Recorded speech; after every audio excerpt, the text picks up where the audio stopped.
건강에 유의하시고, 예, 예배드리는데 차질이 없도록 은혜 생활을 잘 하시기 바랍니다. 오늘 말씀은 계속해서 이제 권별로 나가는데, 오늘 디모데 전서입니다. 데살로니가 전후서를 2주 동안 보았죠. 이제 디모데 전서 말씀을,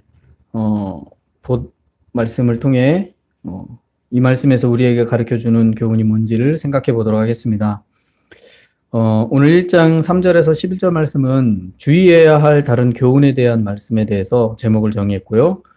그 말씀에 대해서 오늘 말씀을 통해 우리가 믿음 생활할 때에 주의해야 할 것이 뭔지 한번 생각해 보도록 하겠습니다. 자, 오늘날 신앙생활을 하는 우리 그리스도인이 조심해야 할 것이 있습니다. 예. 조심해야 될 것이 있는데 그 중에 여러 가지가 있겠지만 그 중에 하나라고 하면 다른 교훈의 가르침이라고 말할 수 있습니다. 예. 특히 이 기독교의 핵심 가르침이라고 할 수 있는 이 구원의 가르침이죠. 즉 구원의 교훈에 대해서 확실하게 알고 있지를 않으면 여러 가지 거짓된 구원 교리에 속아서 그것을 믿을 수가 있습니다.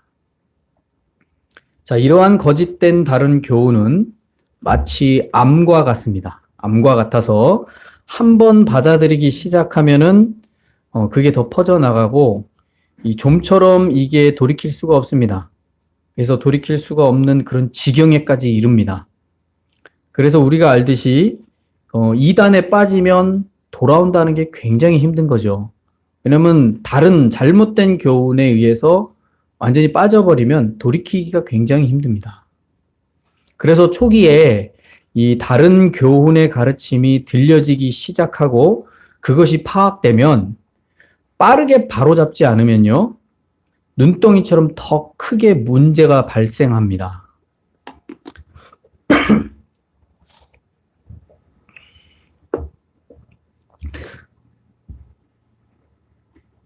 그래서 눈덩이처럼 더 크게 되기 전에 이게 다른 교훈이다 생각하면 빠르게 바로 잡아야 돼요. 뭐 질병도 마찬가지죠. 이 질병도 빠르게 잡지 않으면, 초기에 시작됐을 때 빠르게 잡지 않으면 더 큰 문제가 생길 수 있는 거죠. 제가 최근에 이빨이 아파가지고 병원에 갔는데 잇몸이 부었대요. 조금 후회스러운 게 흔들릴 때 빨리 갈 걸. 그 생각을 했습니다. 흔들릴 때 빨리 갈 걸. 땡땡 부어가지고 갔더니 치료를 못해요. 너무 부어서 붓기를 빼야 된대요. 그래서 지금 2주째 약을 먹고 있습니다. 그래서 후회가 됐습니다. 흔들릴 때 빨리 갈 걸. 이건 마찬가지죠. 다른 교훈도요.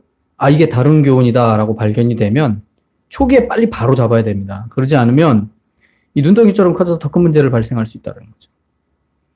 자, 이러한 문제는 기독교에서는 구원의 가르침이라고 말할 수 있고요.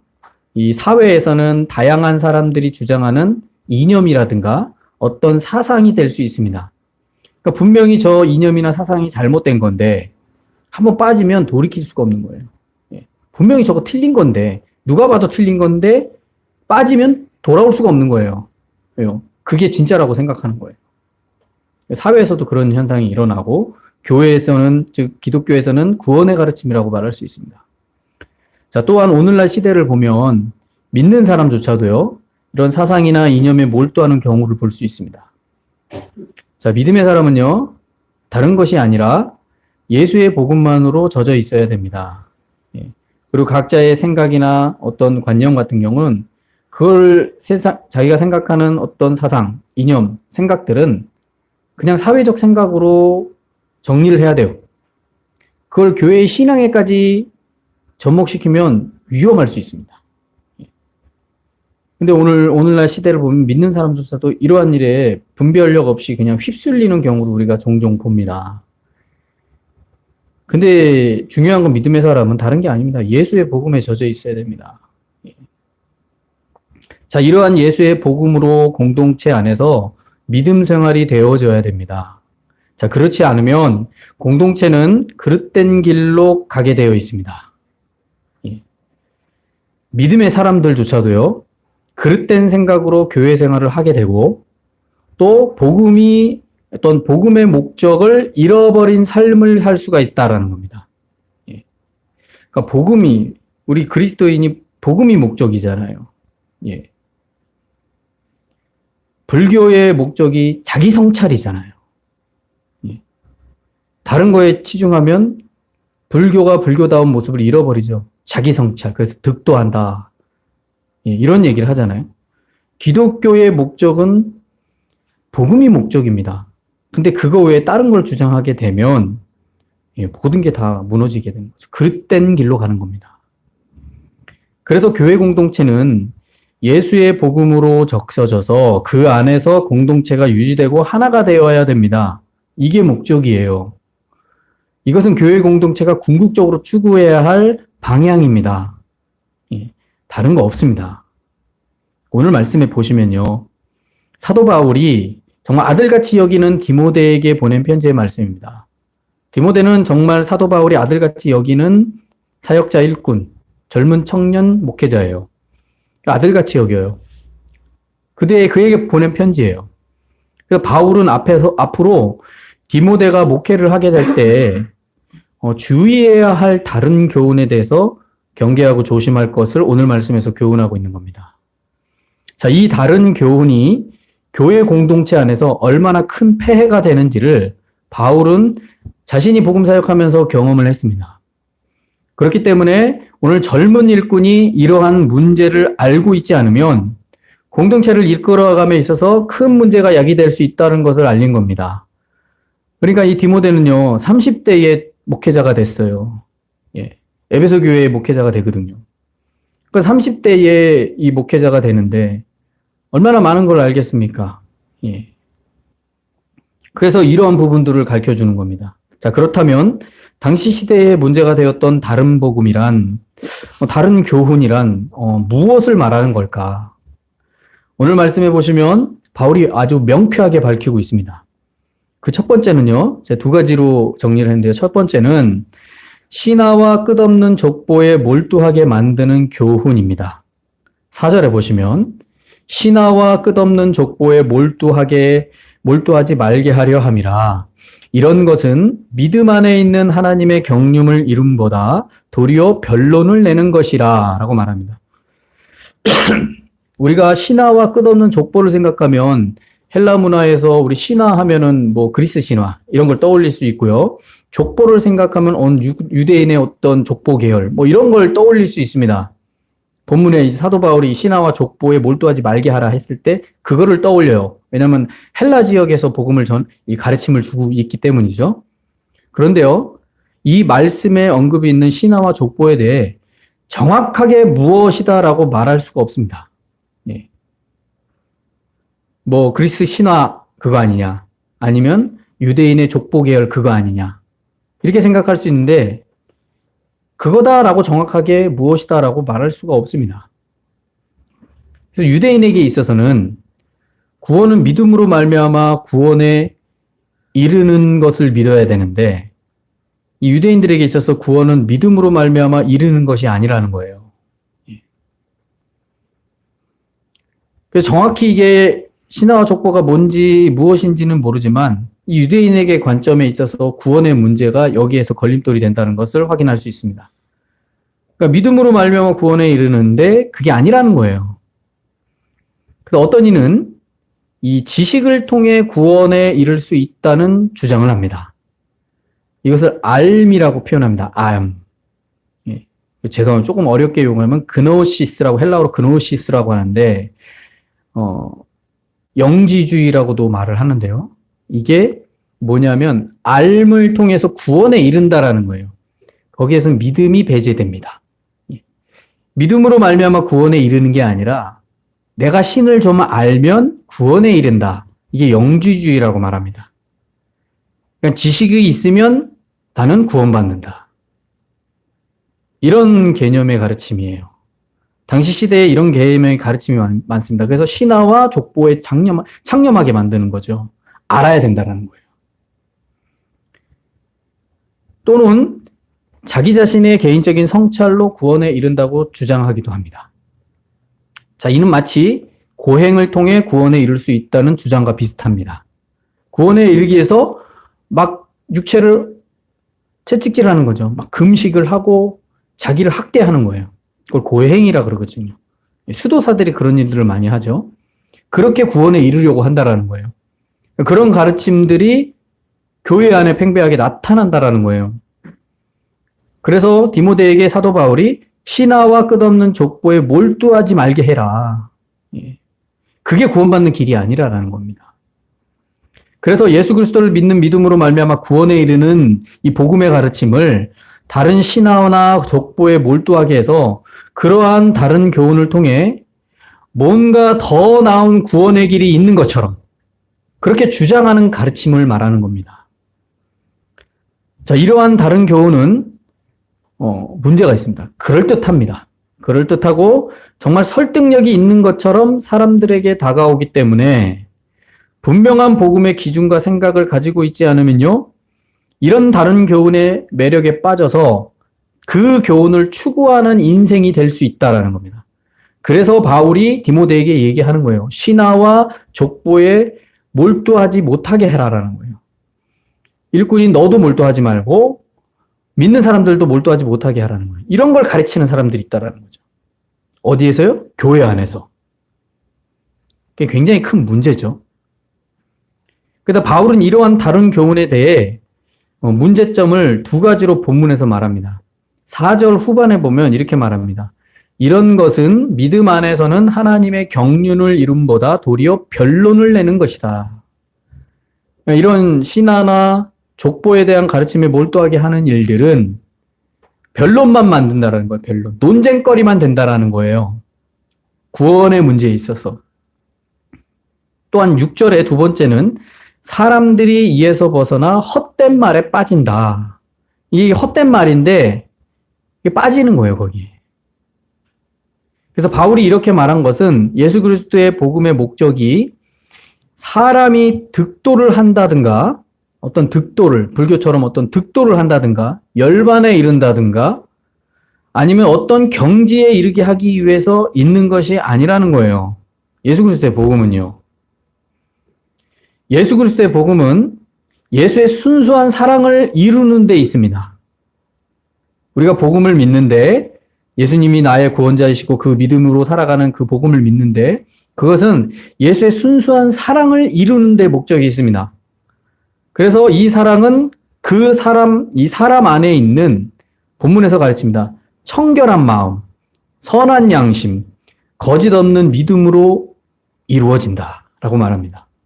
그래서 5절에 보면 이 교훈의 목적은 이것은 예수 그리스도의 복음입니다. 복음의 교훈의 목적은 청결한 마음과 선한 양심과 거짓이 없는 믿음으로 나오는 사랑이거늘. 그러니까 예수의 사랑을 이루기 위해서 복음을 믿는 거예요.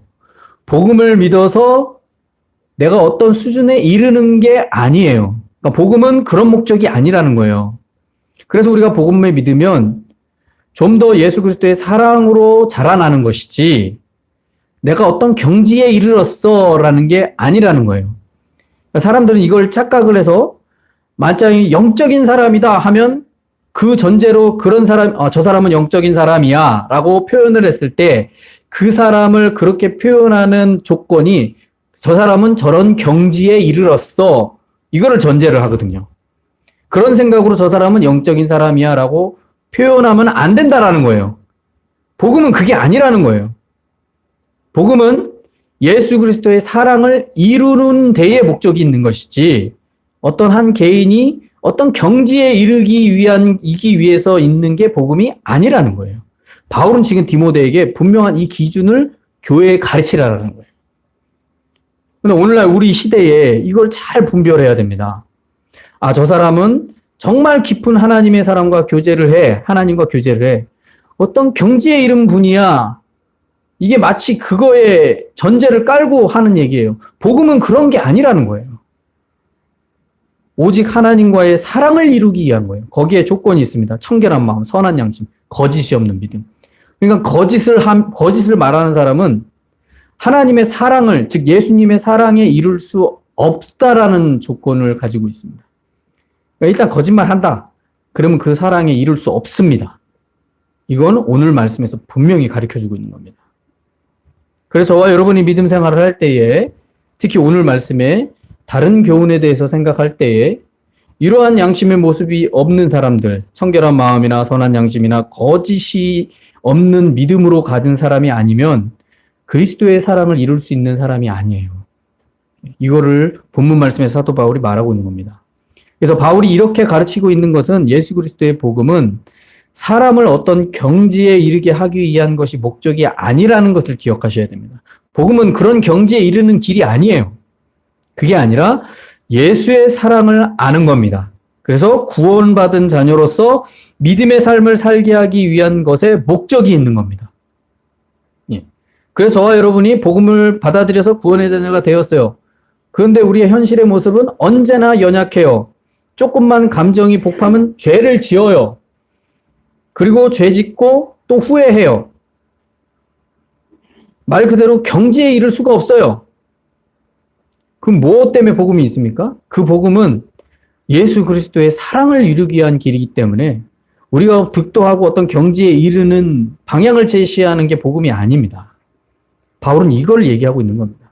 다시 한번 제가 말씀드리면, 그러나 신화와 족보를 배우고 따라가는 것은요,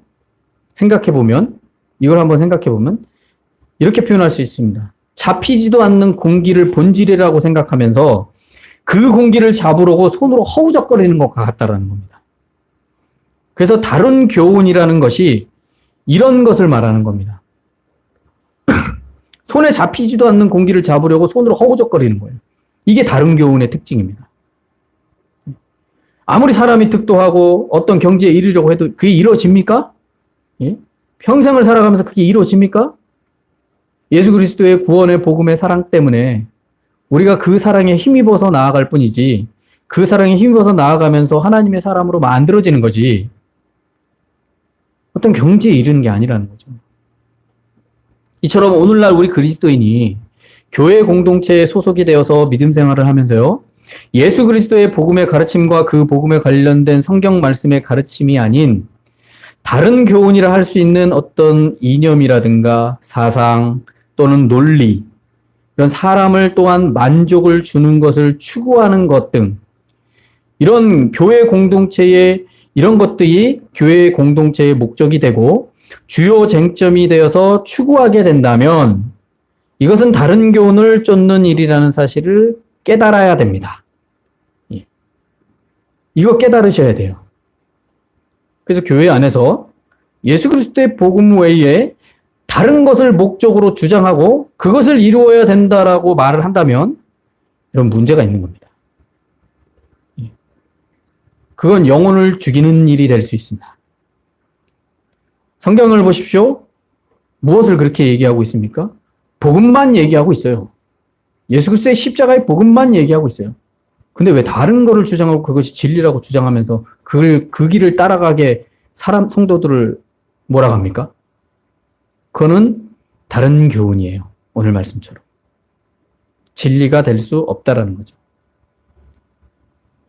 그래서 본문에 보시면 이 예수 그리스도의 복음을 알고 끊임없이 그 복음으로 말미암아 살아가려는 순전한 믿음의 길을 목적으로 해서 추구하는 인생이 되지 않는다면 우리는요, 헛된 것을 쫓는 인생이 될 수 있음을 잊지 마셔야 됩니다.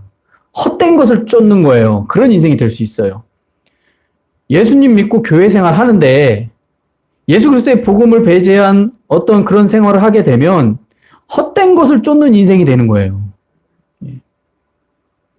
바울이 말했듯이 바울은 다른 서신서에서 분명하게 이렇게 말합니다. 다른 복음은 없다고 말합니다. 갈라디아서 1장 6절 7절에 보면 이렇게 말합니다. 그리스도의 은혜로 너희를 부르신 이를 이같이 속히 떠나 다른 복음을 따르는 것을 내가 이상히 여기노라. 다른 복음은 없나니 다만 어떤 사람들이 너희를 교란하여 그리스도의 복음을 변하게 하려 함이라. 갈라디아 교회에서도 이런 일들이 똑같이 일어난 거예요. 그래서 바울이 단호하게 얘기하는 거예요. 다른 복음은 없다. 만약에 그런 가르침이 있다는 것은 교란시키는 거다. 그래서 복음을 변하게 만드는 것이다. 저와 여러분이 믿음 생활할 때 예수 그리스도의 십자가의 구원의 복음의 은혜는 2000년 전이나 지금이나 변한 게 하나도 없습니다. 그 길을 외에 구원받을 수 있는 길이 없다라는 것을 믿으신다면 다른 복음은 없다라는 겁니다.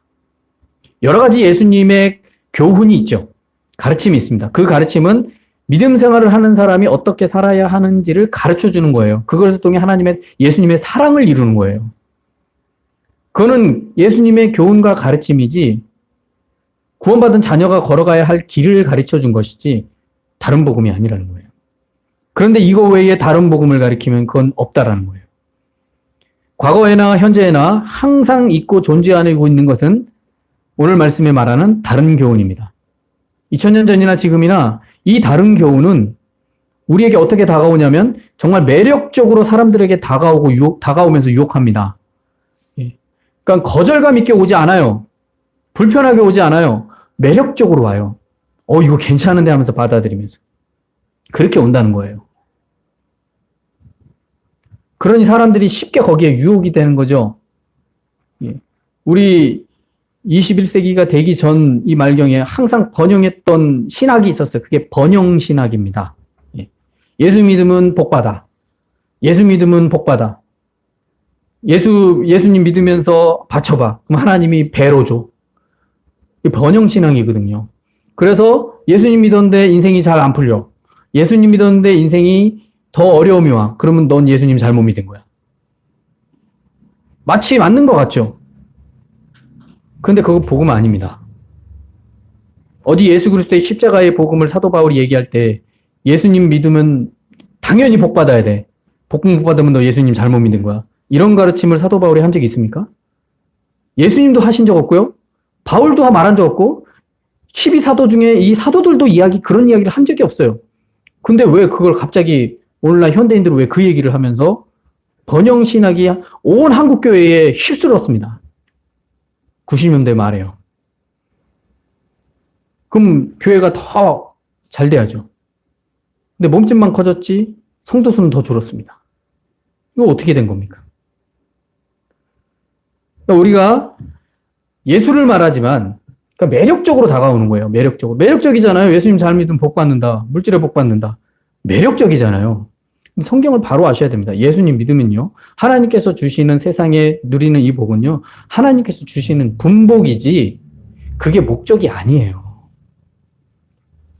하나님 우리를 복 주시기를 원하세요. 근데 그거는 분복이에요. 믿는 자에게 당연히 주어지는 혜택이에요. 근데 그게 목적이 되면 안 돼요. 그게 복음이 아니에요. 근데 그런 분별을 가져야 되는데 그게 목적이 되는 거예요. 예수 믿는 목적이 세상에서 잘 먹고 잘 사고 복 받으려고 하는 거예요. 이걸 기복이라고 말하는 겁니다. 당연히 주님 우리를 복 주시기를 원합니다. 그러나 그것이 목적이 되어선 안 된다라는 겁니다. 그건 복음이 아니기 때문입니다. 그러니까 이와 같이 그 가르침이 이렇게 흔들려 버려서 교란시키는 거죠. 복음을 말하는데 기형적인 복음인 거예요. 기형적인 복음. 근데 분명한 건요. 과거나 현재나 복음은 바뀐 거 없습니다. 근데 다른 교훈도 과거나 현재나 계속해서 매력적으로 다가온다는 거죠. 그러므로 예수 그리스도의 복음의 확실한 가르침의 기준을 세워서요. 어떤 것에도 흔들림 없는 믿음 생활이 되기를 소망합니다. 그래서 예수 그리스도를 믿는 믿음이 저와 여러분이 기준이 돼야 됩니다. 잘 아시는 거죠. 근데 그것을 분명하게 우리의 신앙의 기준으로 세우셔야 됩니다. 그러지 않으면 여러 가지 이상한 다른 교훈을 통해 거기에 매력에 빠져버리는 거죠. 두 번째는요, 본문에서 율법의 쓰임을 이해하지 못한 채 율법의 선생만 되려고만 한다고 바울이 지적을 합니다. 7절에 보시면 율법의 선생이 되려 하나 자기가 말하는 것이나 자기가 확증하는 것도 깨닫지 못하는도다. 이게 무슨 문제냐? 율법의 선생이 되려고 해서 율법 선생이 돼서 율법을 가르쳐 주는데 자기가 말하고서 그 말이 무슨 의미를 가지고 있는지 자기도 깨닫지 못하고 있는 거예요. 그러면서 율법 선생이래요. 이런 사람의 가르침을 조심해야 된다는 겁니다. 구약에서 가르치고 있는 율법에 대해서 우리 그리스도인이 잘못 이해하면요, 스스로의 올무에 걸립니다. 그래서 오늘 믿는 사람들조차도 율법에 대해서 설명을 하라 그러면 율법을 잘 설명을 못 하고요. 더 나아가서 율법이 어떻게 쓰여야 되는지를 이해를 못하고 심지어 교회조차도 그 율법에 대한 가르침을 성도들에게 가르치지 않아요. 예. 다 덮어버려요. 그래서 율법을 설명해봐라 그러면 성도들 중에 율법을 정확하게 오늘날 그리스도인들이 어떻게 이해해야 되는지를 몰라요. 왜요? 일꾼이 일단 이걸 안 가르쳐주고 본인도 이걸 잘 이해를 못하는 거죠. 그래서 사도 바울이 그 얘기를 하고 있는 거예요. 율법 선생님만 되라고 하지 율법에 대한 참된 가르침의 의미를 본인들도 깨닫지 못하고 있다는 거예요. 자, 말씀에서 율법을 이야기를 하면요. 율법이 필요한 사람에 대해서 말씀합니다. 그러니까 율법이 누구에게 필요하냐 이 말씀을 하고 있어요. 그러니까 이 율법이 필요한 사람은 본문에서 제가 쉽게 표현합니다. 옳은 사람, 다시 말해 즉 옳은 길을 걸어가는 사람에게는 율법이 필요하지 않습니다. 내가 바른 길을 걸어간다 하는 사람은 율법이 필요하지 않습니다. 왜냐하면 율법이 없어도 그는 율법보다 더 나은 삶을 살고 있기 때문에. 오히려 옳지 않은 사람에게 율법이 필요하다고 바울이 정의를 합니다. 9절 10절에 보시면요. 알 것은 이것이니 율법은 옳은 사람을 위하여 세운 것이 아니요 오직 불법한 자와 복종하지 아니하는 자와 경건하지 아니한 자와 죄인과 거룩하지 아니한 자와 망령된 자와 아버지를 죽이는 자와 어머니를 죽이는 자와 살인하는 자며 음행하는 자와 남색하는 자와 임신매매하는 자와 거짓말하는 자와 거짓 맹세하는 자와 기타 바른 교훈을 거스르는 자를 위함이다 라고 말합니다. 그래서 율법이 필요한 사람을 생각을 할 때요 옳지 않은 사람에게 필요한 것임을 본문을 보시면 알 수가 있습니다. 자, 그렇다면요. 오늘 9절 10절을 보셨는데 그렇다면 자, 우리 그리스도인들에게 율법은 필요한 것인가? 이런 질문을 해야 돼요. 저와 여러분에게 율법이 필요할까요? 우리는요. 죄가 많습니다. 구원의 자녀가 되었지만 죄를 버리지 못하고 또 죄를 짓고 살아가고 있습니다. 자, 그렇기 때문에 율법이 필요한 것 아닌가라는 생각을 가질 수 있습니다. 그렇죠? 그리스도인이 되었어요. 오랫동안 믿음 생활하는데 계속 죄를 짓네요. 그럼 율법 필요한 거잖아요. 이렇게 생각할 수 있습니다. 그렇지 않습니까? 그래서 이런 가르침의 교훈에 사람들이 가르치는 이단에 넘어가는 거예요. 그 대표적인 이단이 저와 여러분이 잘 아는 하나님의 교회가 그렇습니다. 율법을 얘기해요. 정말 그럴듯하게 얘기해요.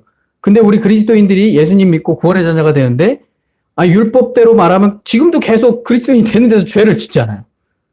그럼 율법을 지켜야 되지 않냐고. 그럼 할 말이 없는 거야. 그렇잖아요. 배워본 적도 없고. 그러면 저와 여러분 생각합니다. 그럼 우리 율법 지켜야 되는 건가? 바울은 이렇게 얘기하고 있잖아요. 옳지 않은 사람들은 율법을 지켜야 된다는 거예요. 그들을 위해서 율법이 있다라는 거예요. 그럼 우리 죄 짓잖아요. 간혹 거짓말도 하잖아요. 그럼 율법 지켜야죠. 이렇게 정의가 돼서 많은 사람들이 하나님의 교회로 유혹돼서 넘어갑니다. 그럴듯하잖아요. 그리스도인의 삶이 이렇게 균형 없어 보이잖아요. 그걸 인정할 수밖에 없는 율법을 가르치잖아요. 넘어가는 거예요, 이게. 굉장히 교묘하죠. 그럼 이걸 어떻게 풀어야 되냐? 우리 그리스도인들이. 이 말씀 잘 이해하셔야 됩니다. 바울이 이 율법을 얘기하는 이유가 여기에 있습니다. 옳은 사람을 위해서는 율법이 필요 없어요. 그러면 613교조의 율법이 10개의 십계명으로 정리가 됐습니다. 그럼 이 10개의 십계명을 예수님께서 2개로 정리하셨어요. 그건 하나님 사랑, 이웃 사랑. 이보다 더 큰 강령이 없다 그랬어요. 2개로 딱 정리를 하셨어요. 하나님을 사랑하고 이웃을 사랑하라고 정리를 하셨어요, 율법을. 그렇다면 우리는 예수로 인해서 구원을 받았습니다. 그렇죠?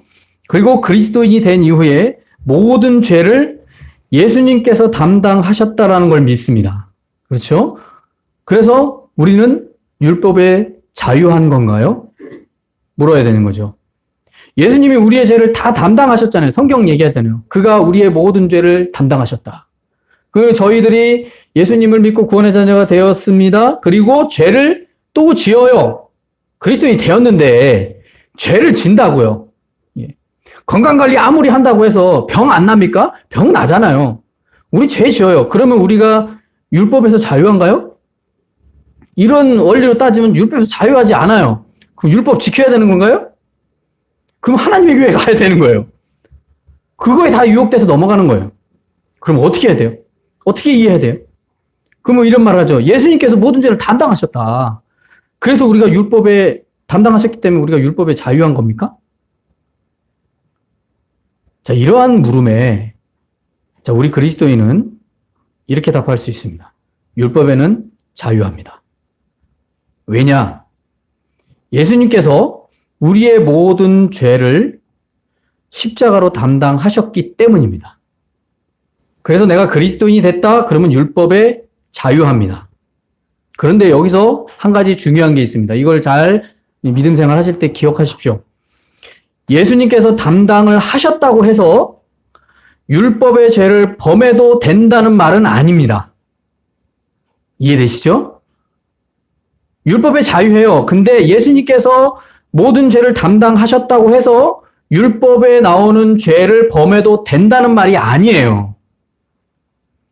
오히려 그리스도인은요, 율법을 능가하는 그리스도인의 삶을 살아야 됩니다. 그래서 예수님께서 정리하신 거예요, 두 개로. 하나님 사랑, 이웃 사랑. 우리 따라해 보실까요? 하나님 사랑, 이웃 사랑. 이거로 다 정리해 버리신 거예요. 이게 능가하는 삶인 거예요. 우린 이것 때문에 분투하며 살아가는 거예요. 그래서 율법엔 자유해요. 그렇다고 해서 율법에 나오는 죄를 범해도 된다라는 말이 아니라는 겁니다. 그래서 히브리서 11장에 보시면요. 우리 믿음의 선진들을 향해 히브리서 11장에 이렇게 말합니다. 세상이 감당할 수 없는 사람이라고 말합니다. 히브리서 11장에 이 초대교회의 믿음의 선진들이 등장하는데 이 세상이 감당할 수가 없는 사람들이라고 표현을 해요. 그러니까 사단조차도 그들을 어찌할 수가 없는 거예요. 감당이 안 되는 거예요. 사단도. 왜냐하면 예수를 믿는 믿음을 보여주며 살았다라는 것을 말씀해 주는 본문이기 때문에 그랬어요. 그래서 거기에 보면 유일하게 세상이 감당할 수 없는 사람들이래요. 그런 사람들이. 그러니까 히브리서 11장 38절 초반에 보면 이렇게 번역합니다. 이런 사람은 세상이 감당하지 못하느니라. 세상이 감당을 못해요. 사단도 감당을 못해요. 그런 사람을. 왜냐? 그런 사람은 예수를 믿는 믿음 때문에 환난을 당한다거나 고통을 당한다거나 그 외에 온갖 어려움을 겪으면서도 믿음을 지키는 거예요. 그리고 입술에는 감사가 있는 거예요. 이런 여러분 주님 앞에서는 아무것도 아니하면서 주님 바라보면서 감사하고 믿음으로 달려가는 거예요. 그래서 그 믿음을 붙잡고 달려가는 인생들이 히브리서 11장에서 말해주는 믿음의 선진들의 모습입니다. 그래서 그들을 향해 표현하기를 세상이 감당할 수 없대요. 그 사람들은. 그럼 그들은 율법이 필요 없는 겁니다. 왜요? 율법을 능가하는 사람들이에요. 그들은 옳은 사람들이고 율법을 능가하는 삶을 사는 믿음의 선진들이기 때문에 세상이 감당할 수 없다라는 거예요. 그러니까 저와 여러분이 예수님을 믿는 그리스도인이 되었습니다. 그래서 율법이 필요 없는 율법을 능가하는 삶을 사셔야 됩니다. 그게 하나님 사랑, 이웃 사랑이에요. 그러면 율법을 능가하는 삶을 추구할 수 있는 거죠. 바울은 이런 삶을 살아야 된다라는 거예요. 그래서 율법은 옳은 사람을 위하여 있는 게 아니라 옳지 않은 사람을 위하여 있는 것이다 라고 말하고 있는 겁니다. 자, 오늘 말씀을 통해서 다른 교훈은 예수의 복음으로 말미암아 믿음의 길을 따라가지 못하게 하는 세상에서 주장하는 모든 교훈임을 아셔야 됩니다. 그러니까 다른 교훈은 예수 그리스도의 복음 아닌 다른 것들을 주장하는 일들은 세상에서 주장하는 모든 교훈임을 아셔야 됩니다. 자, 인생을 살아감에 있어서 세상의 지식은 필요합니다. 왜요? 지식이 있어야 세상을 살아갈 수 있으니까요. 그런데 필요하지만 절대적인 것이 될 수 없고요. 그것이 복음이 될 수 없습니다. 이렇게 다른 교훈에 대하여 정확하게 이해를 해서 정말 우리 믿는 자로서 이 세상을 예수님께서 원하시는 복음에 잠겨서 그 복음으로 살아가는 저와 여러분이 되어야 될 줄로 믿습니다. 이렇게 복음 안에 우뚝 선, 그래서 우리의 인생과 우리의 신앙생활이 아름답고 복되게 꼽히길 예수님의 이름으로 축원합니다. 기도하시겠습니다. 오늘